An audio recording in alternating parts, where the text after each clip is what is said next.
Good morning, FlossTube. My name is Deb, or Deborah. I go by Science Knitster on Instagram and Ravelry and Twitter. Welcome or welcome back. If you're new, I hope you enjoy today's episode. And if you're coming back, thank you. I hope you subscribed. Let's see, today is Sunday, December 13th. I had to think there for a minute. It's in the morning. It's just after 10 o'clock Central Time. I'm in Texas, South Texas. And this morning I have some whips and some starts to show you. This channel is, it's crafty. It's mainly cross stitch right now, but I sometimes have some spinning, some knitting, some weaving. Not today. Today's cross stitch with a teeny tiny bit of knitting that I forgot to show last time. Actually, I think I'll start with the knitting. So I hope you enjoy what I have to show you today, because after I show you my whips and starts, I'm going to show you some of my Christmas stitching that I've done over the years and put out every year. So my last episode, you can see right behind me, we don't really decorate until around the middle of December. When I was growing up, we usually didn't put up a tree until around the 15th of December. My parents' anniversary is actually December 15th. My mother passed away a number of years ago, but and my father has since remarried to a very wonderful woman.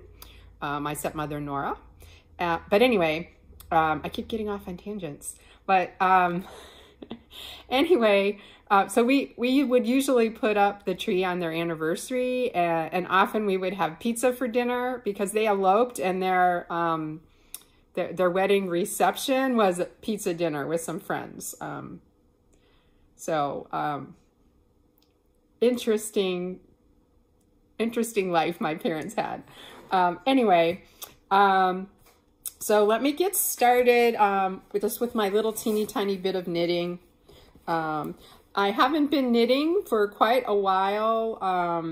I've been having some trouble with my right wrist. I'm right-handed, and so I've actually been stitching left-handed, and I end up using the computer a lot for work, and when I have to do a lot of editing, and if I've been doing a lot of knitting, especially on smaller needles, my wrist really bothers me. So I was giving it a rest, and it seems to do better, and then I do something stupid, and then it starts hurting again, or I have to do a lot of editing at work. And so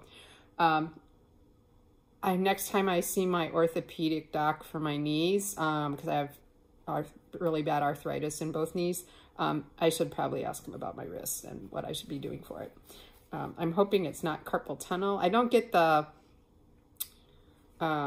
usually like numbness in my fingers or anything like that, so I don't know what it is. But anyway, so I've decided I could start knitting again, just little bits. So this is actually a Hitchhiker by Martina Bem, and I started this, I'm trying to remember. I could have looked. I'm sure it's in my Ravelry projects.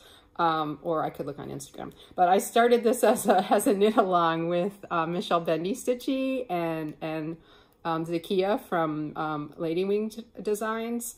You can find both of them. They're both FlossTubers, so you can find them. And I highly recommend both of them. But anyway, so I put in a couple more what Martina calls wings, these little teeth here. A couple of weeks ago, when I was actually right before Thanksgiving, so more than a couple of weeks ago, when I was able to get together with my friend Susan, socially distancing. We were outside in my driveway, wearing our masks. I'm sure people thought we were weird, but we had a table set up and we got together and had some crafty time, which was wonderful. Anyway, so that's the little bit of knitting that I've done. I teach at a local community college where I live, and it's been the end of the semester, so I got my grades done, but now I'm going to be teaching a winter term course, our first time doing a winter mini term. That's 4 weeks. And it's a course I haven't taught in a while. Plus, we recently changed to an open educational resources textbook to save our students money and redesign the course a little bit. So I'm having to spend some time, and then on top of that, of course, we're remote. So I don't want to just lecture at them for the almost 3 hours we're together. So I'm trying to use what's called the flipped classroom approach, which takes more time to prepare. So anyway, so between the end of the semester and getting ready for this winter term, I haven't had a lot of stitching time or crafty time. And so what crafty time I've had, I've devoted to stitching, because I keep starting all the things.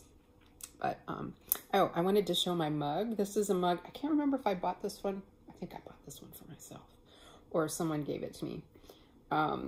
But this is it's actually a mug from Starbucks, one of their Christmas mugs from several years ago, but it is my favorite Christmas mug. I have way too many mugs, but, and this morning, usually during my FlossTube, I'm usually having coffee, but I actually drink more tea than coffee. And so this morning I'm having some Stash Christmas morning, which I thought was apt. So excuse me if I slurp. Okay, so let me start with, oh, you know what? This is the only whip that I've worked on. The other 3 are starts since my last episode. How do you like that? So the first thing is an ongoing whip that I started, I believe, back in September. It's the Ann Roberts from Hands Across the Sea. Ann Roberts, circa 1842. And it is the Stitch Along, the SAL, that's going on in the Our Sampler Years group on Facebook. And I am doing it on 36 count parchment from Weeks Dye Works. This was recommended, and I purchased it from Sassy Jacks. They recommended it instead of the straw. They thought it was closer to the dye lot of straw that the original was stitched on. So I have made some progress over here since my last episode. So I'm my goal was to get this done by the end of the year, especially since I'm going to be teaching that winter term course. And I keep starting, I have all these Christmas ornaments I want to stitch. Although, thankfully for me, I don't really get into Christmas until like right before Christmas. In fact, my husband and I normally don't decorate until, oh, there was something else I wanted to show. Normally don't decorate until almost Christmas Eve. I mean, I start putting out my little tchotchkes and my stitchery, but we don't normally put up a tree and everything and decorate it until Christmas Eve. Because he wants to honor the religious season. So I'm still stitching on Christmas stuff into January. So I may start some things next week, some more stuff. Anyway, so I actually, instead of using the called for either silks or DMC, I pulled my own overdyes for this one. Okay, so that's the only whip that I've been working on. I do have another project that I plan to work on this week that my friend Susan and I are doing. That's the Sewn In Friendship, the 2 designs that you can put together from Heartstring Samplery and Plum Street Samplers. So we will see. My goal is to get that one done by Christmas. So probably that'll be the main thing that I work on this week when I have some stitching time. Okay, next up is I have 2 things that I started on December 5th as part of Stitch Alongs or SALs. The first one is another Hands Across the Sea sampler. So if you're new to the channel, I am quite enamored of samplers. So this is the Ann Morrison circa 1830 sampler. That is the Traditional Stitches 20th Anniversary Stitch Along piece. which you can only get from Traditional Stitches, and it's limited. I think they do still have some, and you can order it on their website if you're interested. But this one's fairly simple. If I remember correctly, there's no over one or very little. I just think this is really pretty. I love the colors. Several people have commented in different forums that this feels rather Christmassy because of the colors. So I'm stitching this one in the called for Overa Swab 103, which like is impossible to display on. So here are my colors. So I bought the booklet and the silk from Traditional Stitches, and then one of the suggested linens is Russian Tea Cake by Access Commodity, Legacy linen by Access Commodity. And so although the recommended is to use the 103 for our 46 count Jersey cream, which is the equivalent, I decided, since I had some Russian tea cake in my stash that I had just recently purchased, I would go ahead and use that. And I'm good with the coverage. I think it's just fine. Some people, I think, feel it's too sparse, but I like it. I've noticed that it seems like I like it a little bit sparser now, maybe because I've been stitching on a lot of 36 and 40 count. And so now when I stitch with 2 strands on 28 or 32, it just feels like, wow, that's dense packed in there. But yeah, so I didn't get much done on that because I started that on the 5th. And of course, that last week was our finals week, and so I had a lot of grading to catch up on, which I did catch up on, and actually got ahead on and then got behind on again, but I got it done. Okay, so one of the starts, that's one of them. The other one is a Christmas Carol stitch along with the Stitching Book Club. So this is something that actually I found out about during their last SAL, which was for the book Frankenstein by Mary Shelley from Lady Wing Design. She was part of the Stitch Along, and I was like, oh, Frankenstein, I've been wanting to read that forever. I haven't finished it yet. And I liked what I saw of the design, so I went ahead and got that one. So, and then I signed up for their newsletter and follow them on Instagram, or her.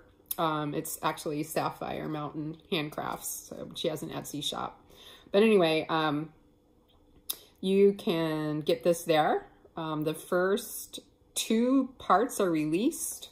Part 1 was released on the 5th, and the second part was just released yesterday. And I am still working on part 1, but that's okay. So I got a little bit done that Saturday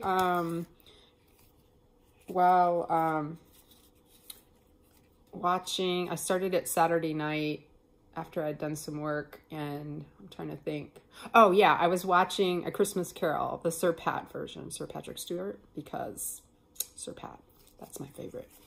Okay, so let's see. I'm trying to remember which way. I don't think it really matters. So, let's see. Oh, I don't have anything to hold behind this. I'm sorry. You can kind of see through this linen. So, so this is how far I got. I'm almost done with part 1. There's some back stitching and French knots to put in, and I'm using the called for threads. She sold kits where she had some, I think it was an even weave, I forget, that she hand dyed. So it was very, very slightly modeled, but, and I thought about using, she was using 28 count or 14 count Ada. And, I thought about using some Picture This Plus, had some sand, and I forget what the other one was, Mellow, I think, that I was thinking about. But I did a deep stash dive in, it's kind of complicated. I end up living in 2 places. It's a long story. But I am here with my husband in our house in Corpus Christi right now, which is not where I work. I work in Brownsville, which is 2.5 hours away. So I have an apartment down there where I've been staying.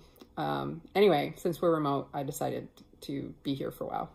Anyway, I've been like going through my old stash. I don't know how old this piece of linen is. I'm thinking it's probably close to 20 years old. But it's 28 count French cream French country linen. I don't even know if you can get French country linen anymore. I don't know who made it. It wasn't, all I know is it was French country linen, 28 count, and it's cream.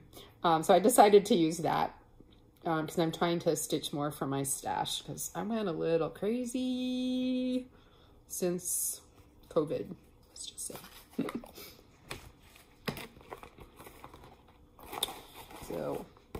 So those are the two December 5th starts, and then I worked on that one a little bit yesterday while watching random FlossTube and other videos. Okay, the last whip. And I totally blame Susan for this one, my friend Susan.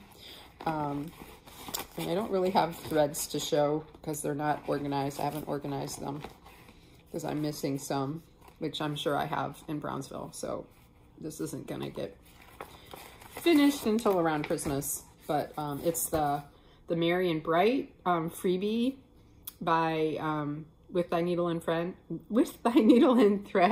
Brenda Gervais. So some people have already finished this, so I'm sure you can find pictures of the finished finished piece on Instagram and other social media. So I'm stitching this on Luminous Fiber Art Sparrow. This is 40 count Sparrow, and all I've got done is the reindeer. Because there's now like a tree and a bunch of other stuff and Santa, and it's right near the reindeer, and instead of going to some other places that were just in part one, I decided I would wait until I got back to Brownsville, which will be tomorrow, to work on that anymore, because I have 2 of the overdyes. I know I have in my stash there because I use the Stitcher app, and they're in the Stitcher app. And then the other one I'm gonna pick up at my local needlework store, which is down there. Corpus Christi doesn't have one, but Harlingen, which is the next town over from where I live in the Rio Grande Valley, down in South Texas, deep South Texas, there's a very nice shop, Judy's Stitchery Nook, and so she has the overdye that I'm missing, and she's holding it for me. Okay, so that's all the stitching I've been up to in the last 2 weeks.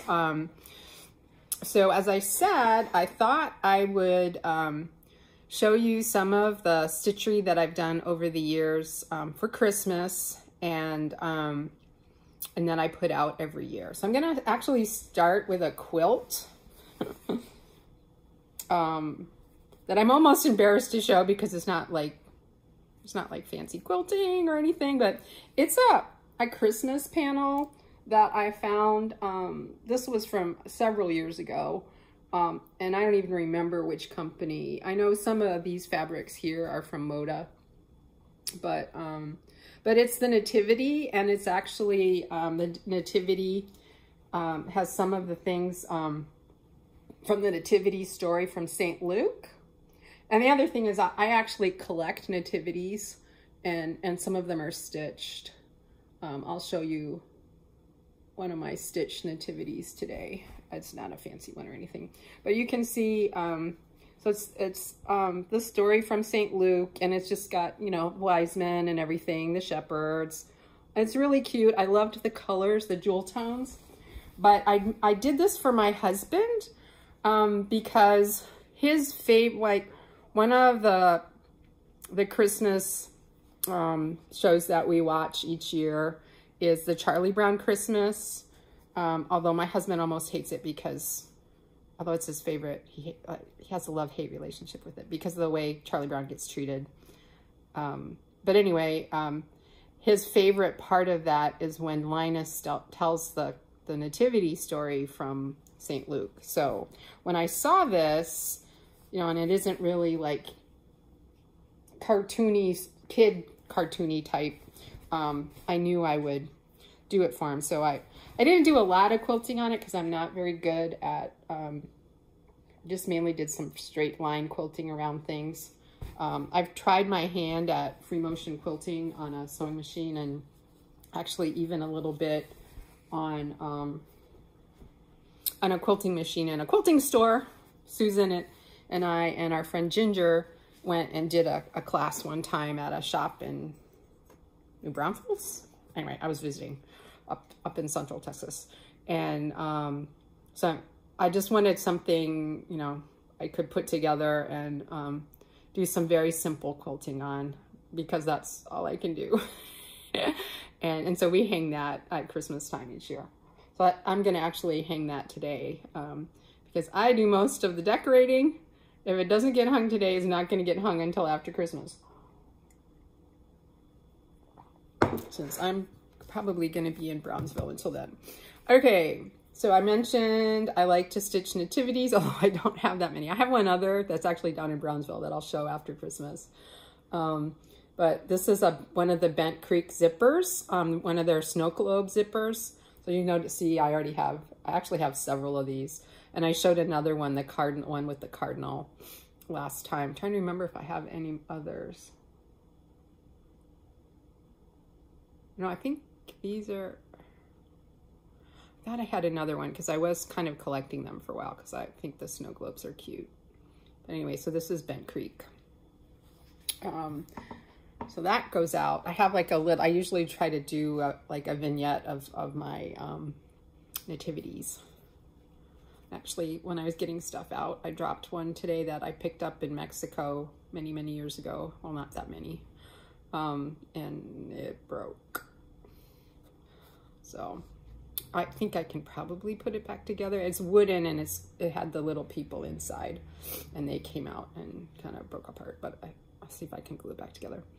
I did this a couple years ago, 2017, for my husband. It was from the, I want to say 2015 or 2016, can't remember which one, just cross-stitch Christmas ornament, but instead of doing it ornament size, since I have, as you will see, I have the start of a Santa collection of standing Santas, and so I wanted to do this one for my husband, and also have it as part of our standing Santa collection that we put out at Christmas, although this one actually travels a bit, because you notice there's a sunflower here. So sunflowers are one of our favorite flowers for both of us. But I think I've mentioned my husband is a flower farmer.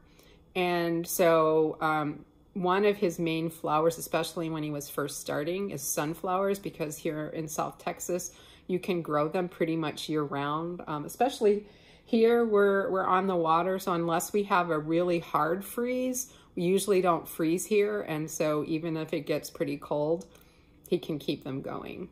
But so this comes out like in July sometimes, for Christmas in July or whatever, whenever he feels like having Sunflower Santa come and visit with him at the market. So he travels a bit. Okay, let me see. Let me, since I'm showing my stand-ups, let me go ahead and, so I have several more in this box. This is a box, actually. There was a Santa pattern in here, and I don't think I ever stitched it. And I don't know where it went. I may have given it to my sister, Margaret. But this was painted by Frank Bialik of Mosey and Me, who passed away this year. And so I think of Frank when I see this. I actually got a chance to take, I think, at least one, if not two, classes back in the day when they would go up to Austin and teach at Ginger's Needleworks and Framing, which unfortunately is no longer with us. But so this was one of theirs, one that Frank painted. So it comes out and sits with my Santa collection, but also I use it to store a couple of my smaller Santas. So So I have this one. I'm going to show you where this one and the next one come from in a minute. So this is one that I needle pointed. So this is a folk art Santa from the Stitchery Magazine. I'll show you in a minute. And then the next year they had Mrs. Claus. And I had both of these finished. I picked the fabric. I love gingerbreads. I picked the fabric, but I had it finished at Ginger's. This was before I was doing any of my own finishing.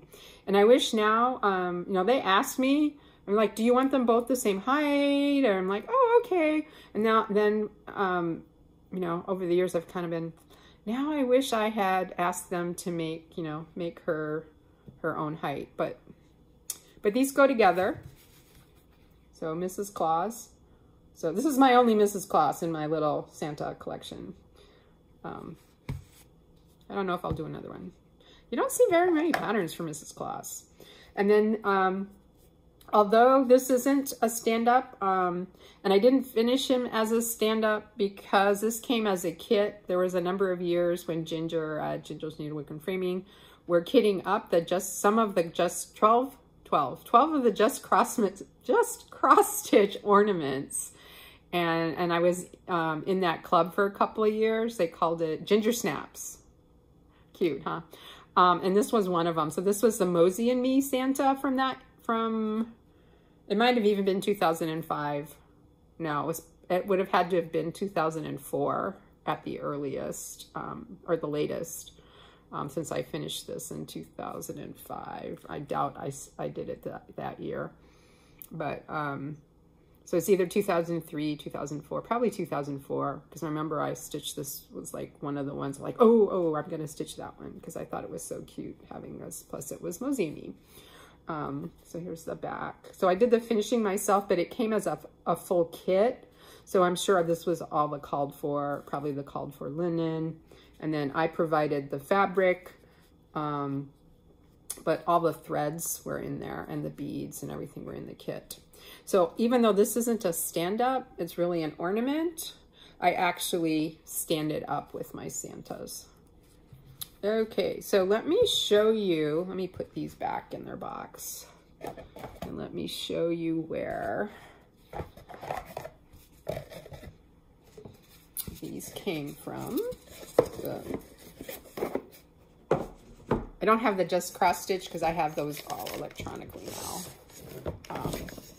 But I did pull out, sorry. Okay, so this is the one that the Santa was in, Folk Art Santa. There were actually two of them. I only stitched one of them.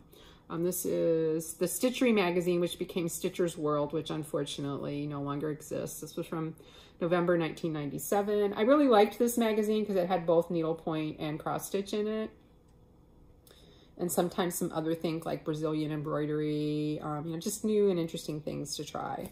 So, and if I remember, yeah, so you can see, they would have some patterns that were charted both for needlepoint and cross stitch. So here's the cross stitch version, and then, I'm sorry, here's the cross stitch version, and here's the needlepoint version. And this is the other one, again, cross stitch and needlepoint. I may do this one at some point. I don't know if I have any more of that. It's 18 count.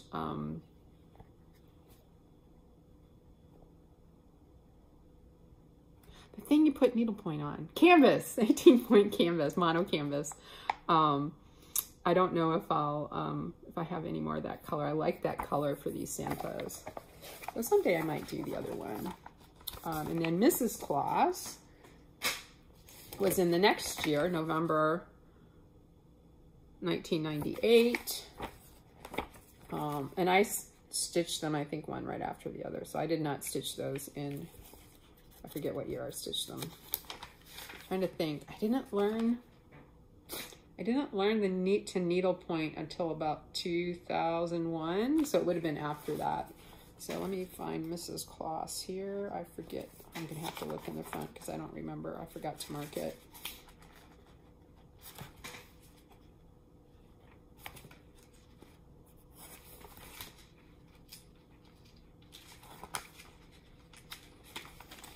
It'd be nice if these were all available digitally, like just cross stitch. But so here's the Mrs. Claus. She's on page 56. Santa was on page 26 of his issue. So if you have these, I don't know if they're still available. I did not start buying this magazine until, I want to say, late 98 or early 99. And then I bought a bunch, like the available back issues at one point because I really liked the magazine. Okay, so what else have we got here? Let me show you one other thing. I know I showed this book last time, a cross stitch, Better Homes and Gardens, Timeless Treasures. This is it's one of their annuals, and this one is 2000. And what I want to show you is my version of this I'll Be Home for Christmas. It was a Bent Creek. So what I really liked, especially in the early years, they would have a lot of my favorite designers like Bent Creek, Heart and Hand, Celia Turner of Heart and Hand. Bright Needle was in a couple. I'm actually going to show you a Bright Needle one that I want to stitch from one of the past books. And Lizzie Kate was often in it. And I think that probably is one reason I stopped getting it, is because they didn't have those designers that I really, really loved, the more folksy designers, for a while. But I mean, there's good stuff. My tastes are fairly eclectic. You know, there'd be hardlonger pieces and so forth that I'd want to do. There's a lot that I would love to do. So here's my version. I decided, I forget why, but I had this piece of 18 count linen. So I decided to do mine on 18 count linen with all pearl cotton. So I used the called for colors, but in pearl cotton. And I obviously finished this in 2010, and I had it framed at Ginger's. There you go. And then I just got a couple of more to show you. I actually have more like ornaments and stuff, but most of them are in Brownsville because I would take them to the office and put them on an office fake tree that we would have, little one. And I have some here with me and I forgot to bring them, so I'll show them next time. So this little hanger thing, my mother had picked up at some point and she gave it to me, and these were blank. And so I remember looking for patterns that would fit in here and then finding these. I don't remember if they were, I think they were from a Cross Stitch and Country Crafts issue. And I don't remember which one, and I don't even know if I kept it. Or they might have been from a book. There was a book of Christmas stitchery that I actually learned to cross stitch from one time. Actually, it was when I was home right before my wedding. My mother had gotten into cross stitching and showed me how to cross stitch, and I just got really into cross stitching. So I'd been into all kinds of needlework since I was young. So these three angels, I believe, were like in the same issue, and I realized they were just the right size for this. This is, I'm pretty sure it's 14 count Ada. And so I know I stitched this one last. Not because I remember, but and fortunately you can't see, but if in real life, if you look really close, you can see the stitching on this is sparser, and that's because both of these were done with 3 strands because that's what the pattern called for. And by the time I got to this one, I didn't even read the instructions. I just started stitching, and I was like halfway done or more done. Actually, I might have been completely finished. When I went to hang them together, I realized that, oh, I was supposed to stitch this one with 3 strands, but was I going to tear it out and do it over? No. So, you know, so unless you get pretty close, like arm length, I can almost tell just because of a couple of places, but you have to really look closely in order to be able to tell. So don't worry about it. My goal, and that I've never followed through on, is to actually find little stitcheries that are seasonal, put these in. And I actually have some for February that are sort of Valentine's. And I started collecting some patterns for like March and, you know, for St. Patrick's Day. And then I remember looking at one time for some Easter. So when it gets closer to St. Valentine's Day, I'll switch these out and show that one. And it's actually, there's one cross stitch. I actually did it on even weave over 1, 28 count even weave over 1 to get it to fit. And there's a hardanger heart, and there's a little embroidery. So, but I really like to do that for at least the major holidays or the major seasons. So I have something so this can come out more. Okay, then the last thing I have of my, to show today is this is an old Lizzie Kate. I finished this one in 2003 and had it framed at Ginger's. This is actually not the called for frame. It was a frame that was called for a different Lizzie Kate, but I liked this frame when I went into Ginger's, and so I picked it for this piece. So this is all the called for threads. I don't remember. Yeah, it looks like it's linen. It's not an even weave, it's linen. It's probably the called for color. I don't remember if this was one of those where it came with the linen or I had to provide everything. But the buttons were called for. But this is an older Lizzie Kate. I should have looked it up on her site before I started, but I forgot. I meant to. So this is Santa's Wish List. So all of these are going to go on the wall or wherever today. Have to do a little cleaning up of some leftover fall stuff and get that put away. Let's see. So I did say I wanted to show you a few more of these across stitch Christmas that I have. So I have a whole collection of them. And I think is this the one I wanted to show? Yes.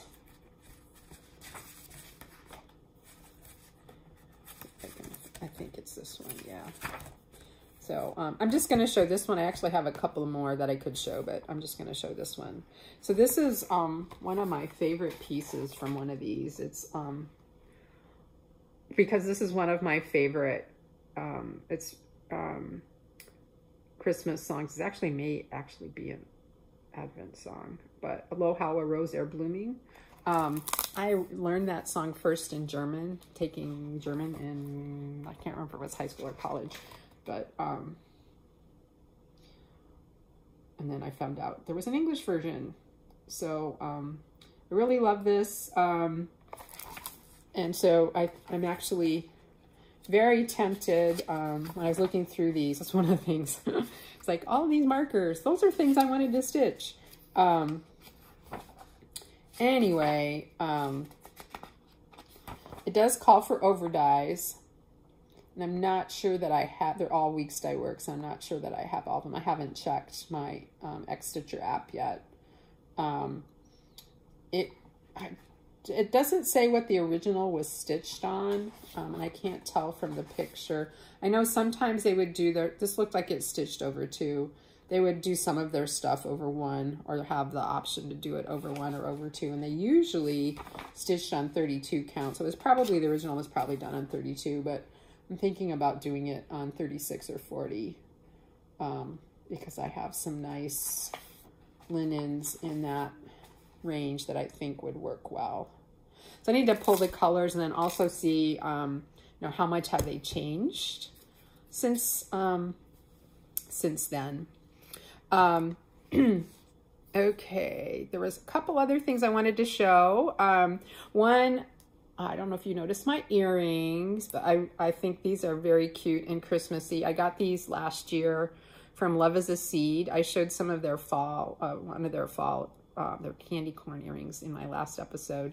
But they have an Etsy shop. I don't know if they have any of these available right now, but I know they had some this weekend because they had a picture of their booth at the local Saturday Farmers Market, and it was, I could see them on their table. And they have different, I mean, they're not all exactly like this, all the ones that have the peppermint. But then an early Christmas gift from my husband, where he traded flowers for these. So were these earrings that they're doing these two in different colors. So I chose green. Since I already had these red, I decided to go green for my little Christmas light bulb earrings. Aren't they cute? Oops. See if I can get it to stop. So, you know, and their stuff comes very nice, you know, in these little boxes. And they have a nice little bag with their logo. But they have lots of stuff, so I encourage you to check them out. I'm not sure what they have in their Etsy shop right now. They did have a big sale a couple weeks ago. You can also find them on Instagram as Love is a Seed. Okay, I think that's all I had to show this week. So, whoa, this one might be under an hour. See if I can... I don't think I have 20 more minutes of stuff to talk about. I did want to get back to having the Science Corner, what I used to call my public service announcement. I am a scientist. I teach biology. I mentioned I teach at the local community college. I'm a biologist. I actually have a PhD in genetics from the University of Georgia. Not humans, though. I don't study humans or haven't studied humans. Anyway, I did want to talk a little bit about vaccines, since it's, you know, in the news. Looks like it's coming. Thank goodness. And so, one of the things, really what I wanted to talk about, not necessarily the COVID vaccine, but vaccines in general, and a little bit about their history. And to encourage you to go watch another podcast called Reading the Past by Dr. Kat. She has an episode. Oh, now I'm going to have to find it because I meant to write this down, but did I do that? No. I rewatched it recently. She talked about a little bit about the history of vaccination, or what she called variolation. So I think most people know the first like vaccines or vaccination-like thing was for smallpox, using the cowpox vaccine. Well, it turns out and that happened in England, but it actually, people were being vaccinated against smallpox, or whatever you want to call it, by being exposed to actual smallpox, well before that, in Asia and the Middle East. And actually, the idea of exposing someone to something that had, well, of course, we know it has the virus in it now, but they just knew it was related to whatever was causing it, the disease, in this case, smallpox. It didn't originate in Europe. So apparently, from what Dr. Kat said in her her episode, and let's see, I think it's Lady Mary Wortley. Wortley Montague, smallpox, yes.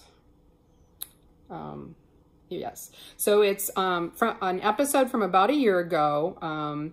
Dr. Kat the episode is called Dr. Kat and Lady Mary Wortley Montague.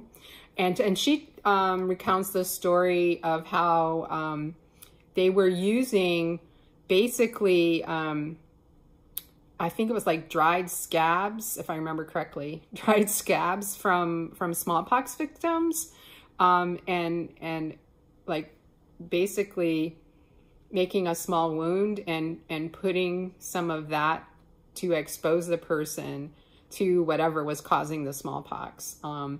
And she also talks a little bit about how both for that and with the trial for using the cowpox, they used children as sort of test cases. Especially for the cowpox, it was children of the lower classes that, you know, probably didn't have any say in the matter, which is, I hadn't heard that before, which really disturbed me. But we don't do that anymore.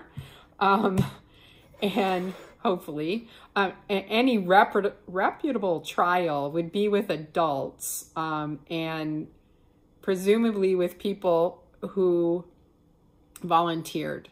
You know, let's just say the United States is not, before you point fingers at the British for using kids, the United States does not have a good history with this. Look up the Tuskegee Airmen and how they were exposed, unbeknownst to them, to syphilis and not treated, so that doctors could see the progression of the disease. And these were African-American men. It is a very black part of our history, and that was no pun was intended. This is, you know, we have laws and rules against that now for a reason, because we, not only to make these studies more scientific, but to make sure we're being ethical. I know for some of the trials, I know some were done in South Africa, and some folks in South Africa didn't want to participate because, you know, they're feeling, they know about the Tuskegee Airmen story, and they're like, not again, don't, you know. So that's not really where I intended to go with this. Where I intended to go with this was to point out that vaccination or something like it has been around a long time. And so the story of Lady Mary Wortley Montagu was from, trying to remember exactly when it was taking place. I don't think she says in her description. Hello and welcome back to the channel. So you can tell she's English. Let me see if she says. No, just she talks, said it's, oh yeah. So it was in the early to mid 1700s. So so at least, so more than 300 years, vaccination or something like it has been around. And today's vaccines are much safer because we don't use live virus. You may have heard the two that were being considered, and one has been approved already. One has been approved by the FDA already, are based on RNA, which is genetic information, but it's not the whole genetic information from the virus. It's just the part that makes our cells make a protein that's on the coat of a virus. So viruses are basically a protein coat with their genetic information inside, either DNA or RNA. Coronaviruses are RNA viruses. And some of them are more complex than that. They may have other things around the protein coat, and but that's a basic virus is a protein coat with their genetic information inside. And so they can't copy themselves on their own. They have to take over a cell to do that. And so what these vaccines, these RNA vaccines do is they're just the RNA of a particular gene, in this case, that makes one of the proteins that are in the surface, on the surface of the virus, that the body recognizes as foreign, and so that our body will respond to it and make antibodies against it. And that's, you know, it triggers our immune response. And from what little I've had time to look at and investigate, and hear from like experts, because, you know, that's not my field. I'm not a virologist or an infectious disease person. by any means. I'm not saying I am, but from what little I've had time to hear or read from people where that's their field, this particular, what they've seen so far in the trials, and again, it's still fairly early, right? Is that the immune response seems to be stronger than what they see in COVID patients, which is good news. And that may be one reason why that the efficacy rate is so high that they've seen so far. There are some, things they've already found from, not necessarily from the trials, but from the first vaccinations from the general public in the United Kingdom, is that people that have bad allergies and asthma may not want to get this this particular vaccine. So it's something you'd want to talk to your doctor about, and do your own research and see. So it appears that there may be people that can't be vaccinated. Just like with any other vaccine, there are folks either because they have like autoimmune diseases or have allergies to certain parts of vaccines that just can't get vaccinated. And that just makes it more important that everyone who can get vaccinated, that don't have one of these health reasons not to get vaccinated, does, because then that helps protect those people that can't get vaccinated. And that's a big reason why schools, like colleges, require that everyone that attends has a measles vaccine and so forth, because it's important that those of us, which is the vast majority of us, don't have one of these health reasons to get vaccinated, that we should get vaccinated. So I think it'll be many months before most of us have access to the vaccine.